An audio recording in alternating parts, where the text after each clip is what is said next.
I stared at the divorce papers on my kitchen counter, my hands trembling so badly I could barely hold the pen. The attorney's words echoed in my head. Sign here, initial here, and your husband gets the house, the 401k, and full custody of the dog we rescued together. Except that wasn't even the worst part. The worst part was that Michael had written at the bottom of his final demand, Ashley agrees to provide full-time care for my mother, Linda, in her home for a minimum of 5 years, or she forfeits her right to any spousal support. I read it 3 times, convinced I was misunderstanding, but the words didn't change. My hands shook as I set the papers down. How had we gotten here? How had the man I'd promised forever to turned me into a pawn in his sick game?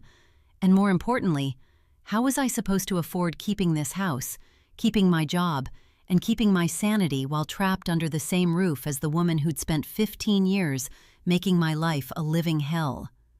I poured myself a glass of wine at 2 p.m. on a Tuesday, something I never did, and forced myself to think back. Back to when things were different. Back to when I actually believed Michael loved me. 3 years ago, life felt like an Instagram filter version of perfect. We just closed on the house in the Riverside suburbs, a charming 4-bedroom colonial with white shutters and a wraparound porch that I'd fallen in love with the moment we walked through the front door. Michael was a senior project manager at Crawford Engineering, pulling in a solid $95,000 a year, and I was running the marketing department at Hartwell Communications, bringing home $78,000. Together, we were a team. Together, we were unstoppable. The mortgage was $1,450 a month, well within our range. We had savings. We had plans. We had that glowing, untouchable feeling that comes when you're in your early 30s, healthy, employed, and honestly convinced that the worst life could throw at you was maybe a flat tire on the highway. Michael would come home from work and find me in the kitchen, usually attempting some recipe I'd pinned on Pinterest, and he'd wrap his arms around me from behind and kiss the top of my head. "How was your day, beautiful?" he'd ask, and I'd lean back into him like he was the only solid thing in the world. We'd cook dinner together. His job was chopping vegetables while I handled the proteins, and we'd eat at the dining room table with a candle burning and no phones in sight. Those dinners were sacred. Those dinners were when he'd tell me about his dreams, how he wanted to eventually start his own firm, how he wanted to travel to Italy, how he wanted to build a treehouse for the kids we'd have someday. I'd listen and smile and feel this warm, certain knowledge that I'd married the right person. Our sex life was still good back then, not the frantic, desperate good of newlyweds, but the comfortable, affectionate good of people who genuinely liked each other. He'd hold my face in his hands and look at me like I was the most beautiful thing he'd ever seen. "I'm so lucky," he'd whisper, and I'd believe him because his eyes never looked away. We'd make love on Sunday mornings and then spend the afternoon reorganizing the spare bedroom, the one we pretended we weren't already planning as a nursery. My mother, Patricia, lived 2 hours away in the city, and she loved visiting. She and Michael got along great. She'd bring wine and sit in our living room, and Michael would tell her about his work, asking her opinion on leadership challenges with genuine interest. He was good at that, making people feel like they mattered.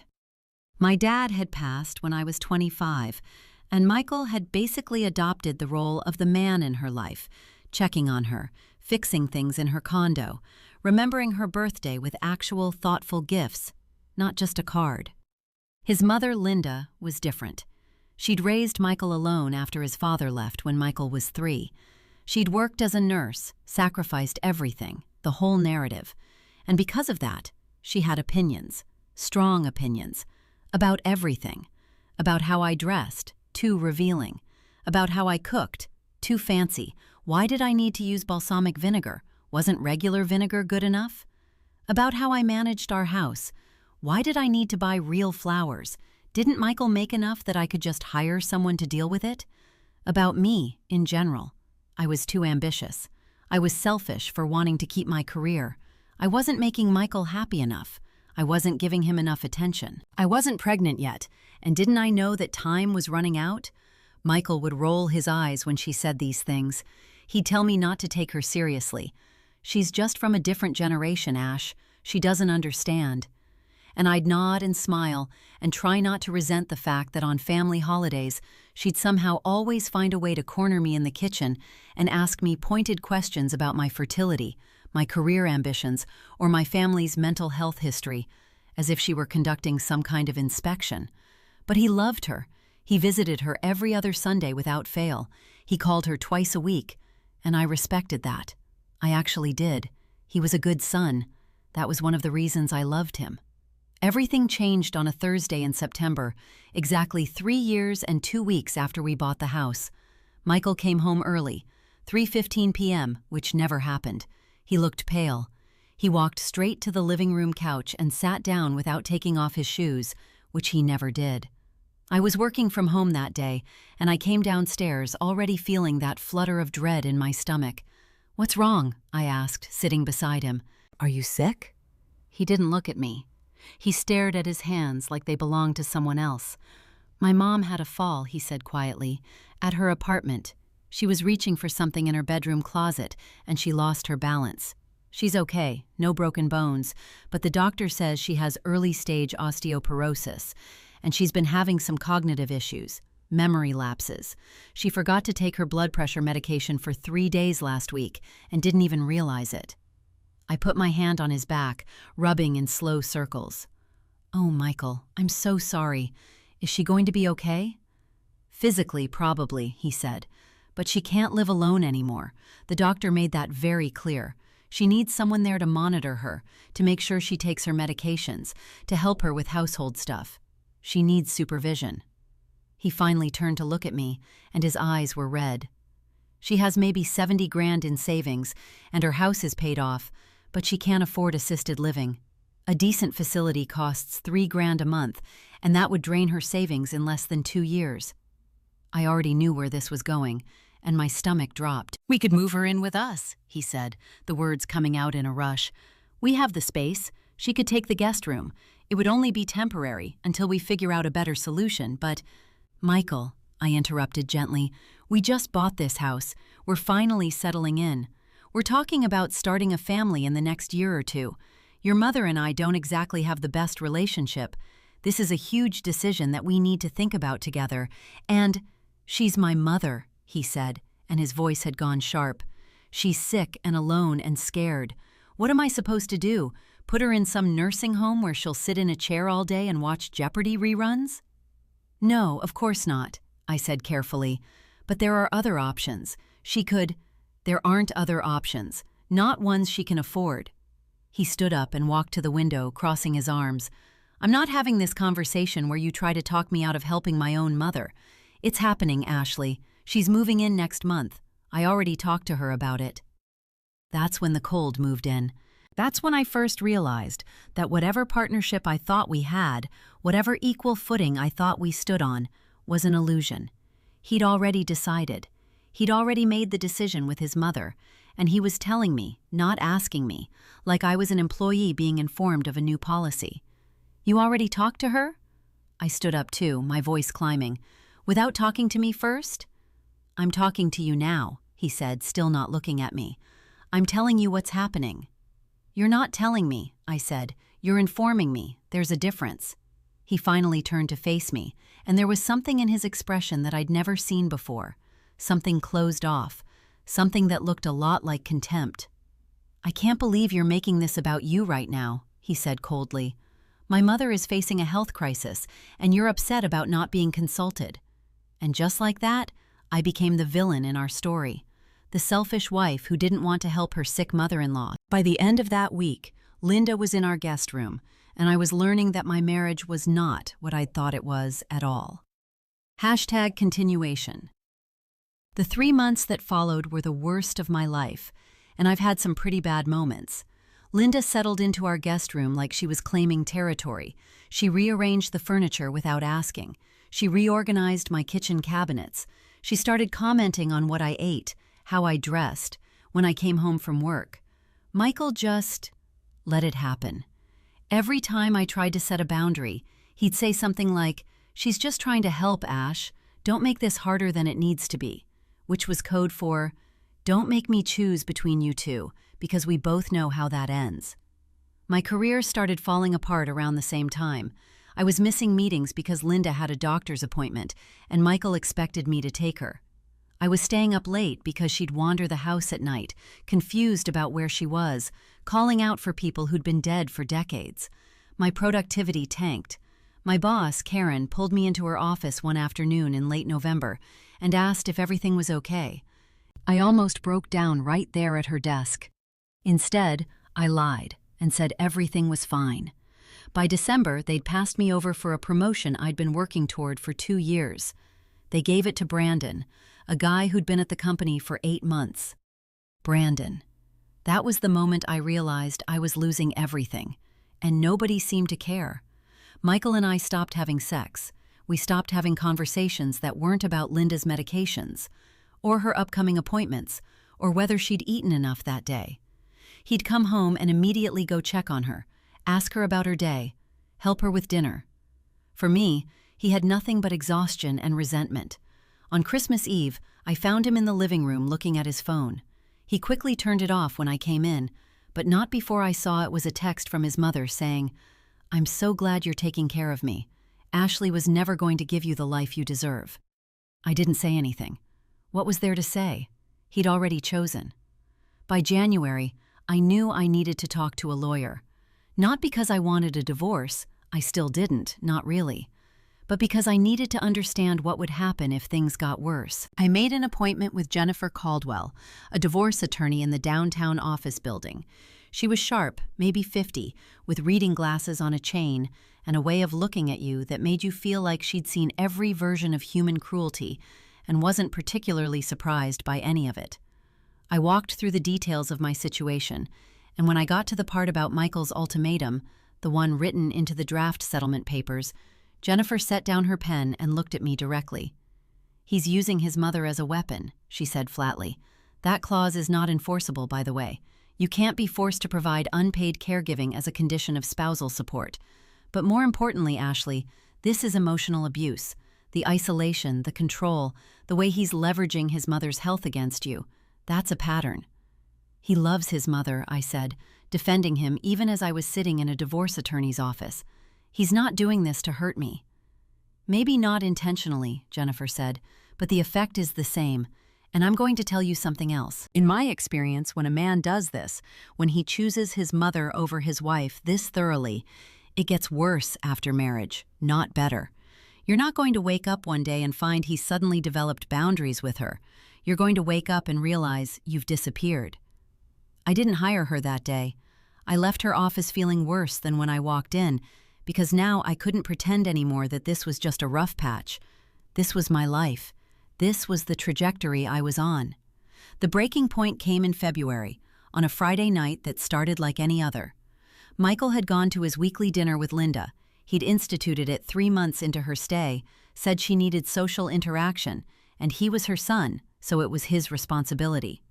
I was alone in the house for the first time in months, actually alone, and I poured myself a glass of wine and sat on the couch and let myself cry. I cried about my marriage. I cried about my career. I cried about the woman I used to be, the one who had ambitions and a partnership and a future that felt certain. I was still crying when Michael came home early, around 9 o'clock. He found me on the couch with the empty wine glass, and he just froze. Then he walked to the kitchen without saying anything. I heard him opening cabinets, and I thought maybe he was going to make me tea or ask if I was okay. Instead, he came back with his phone, and he was recording. "This is what I'm dealing with," he said to the phone, his voice cold and clinical. "This is what happens when I try to take care of my family. My wife sits alone drinking wine, feeling sorry for herself, while my mother is at home wondering if her son abandoned her. This is selfish. This is what I'm going to show a judge." I stared at him. "Are you seriously recording me right now?" "I'm documenting the pattern," he said. "My lawyer told me to. You're unstable, Ashley. You're becoming an alcoholic. You can't hold down a job. You're a threat to my mother's well-being. I'm protecting myself." That's when something shifted inside me. Not anger. I was too numb for anger. It was clarity. It was the moment I finally understood that this man, the one I'd promised forever to, had become a stranger. Worse than a stranger. A threat. "I want you to get out," I said quietly. "What?" "I want you out of this house. Tonight, you can stay with your mother." "You don't get to kick me out," he said. "This is my house, too." "Then I'm calling the police," I said, and I meant it. I was already reaching for my phone. "You're recording me without my consent in what I consider a threatening manner. You're gaslighting me about my mental health. You're using me as a punching bag while you coddle your mother. I'm done. Get out." He left. He actually left. He packed a bag and drove to his mother's apartment, and I sat on the couch and shook for 2 hours. The next morning, I called Jennifer Caldwell again. "I'm ready," I told her. "Whatever you need to do, I'm ready." What happened over the next 3 weeks was a blur of paperwork, phone calls, and me gathering evidence. I pulled credit card statements showing the money I'd spent supporting his mother. I documented the texts where he'd said things like, "You're ruining my life," and "My mother was right about you." I got my phone records showing that I'd been the one driving Linda to appointments. I even got a statement from my mother, Patricia, describing the changes she'd noticed in me. The weight loss, the anxiety, the way I'd stopped talking about my future. Then I did something that surprised even me. I called Linda directly. She answered on the 3rd ring, and I could hear the surprise in her voice. "Ashley, is everything okay?" "No," I said, "it's not. I need to talk to you about your son, not as your daughter-in-law, but as someone who cares about you, because I actually do, even though you've never believed that." There was a pause. "Okay," she said slowly. "Michael is using you as a weapon against me," I said. "He's told me that if I don't agree to full-time care for you, I lose my spousal support. He's been documenting my behavior to use against me in court. He's told people I'm unstable and becoming an alcoholic. He's doing this all while claiming to be devoted to you. But Linda, he's not doing this because he loves you. He's doing it because he loves having power over me, and you're the instrument he's using." "That's not true," she said, but her voice had changed. It was smaller. "It is true," I said, "and I have evidence. I have texts, I have recordings, I have documentation, and I'm going to use it. But I'm telling you this first because despite everything, I don't want to destroy you. I don't want you to find out from a judge that your son has been manipulating both of us. I want you to understand that I'm not your enemy. Michael is, and he always will be, because he'll use anyone to get what he wants." I hung up before she could respond. 3 days later, Jennifer served Michael with divorce papers. The settlement wasn't what he'd written. It was what the law actually said it should be. 50% of the house equity, 50% of his 401k, spousal support for 2 years, and absolutely nothing about me providing care for his mother. The documents also included a detailed accounting of emotional abuse and financial coercion. Jennifer had attached my evidence, the texts, the recordings, the pattern of control. Michael's face when he got the papers must have been something to see, because Linda called me that night. She was crying. She said Michael had come to her apartment furious, and he'd said some things, and she'd finally understood what I'd been trying to tell her. She said, "I'm so sorry, Ashley. I'm so sorry for everything. He told me you didn't want me here, that you were making him miserable, and I believed him. I believed him because I wanted to believe that my son loved me enough to protect me." "I know," I said. "I'm moving out," she said. "I'm going to stay with my sister for a while. Michael can figure out his own living situation. I'm not going to be used like this, not even for my own son." The divorce was finalized 6 months later. Michael fought every provision. He claimed I was lying about the abuse. He said the recordings were taken out of context. He hired his own attorney and tried to present himself as the victim of an ungrateful wife who didn't appreciate his sacrifice. None of it worked. The judge, a woman named Martha Chen, saw through it immediately. She awarded me the house, 60% of the 401k to compensate for the career damage I'd suffered, 18 months of spousal support, and a detailed order stating that Michael was not to contact me except through our attorneys. She also made a note in the file about his attempt to use his mother as leverage, describing it as a troubling pattern of coercion and manipulation that the court finds deeply concerning. Michael tried to appeal. It went nowhere. His mother refused to testify on his behalf. His own attorney eventually asked to withdraw from the case, citing irreconcilable differences with his client. By the time it was all over, Michael had spent $30,000 on legal fees, fighting a settlement that would have cost him half that. He'd burned through most of his savings.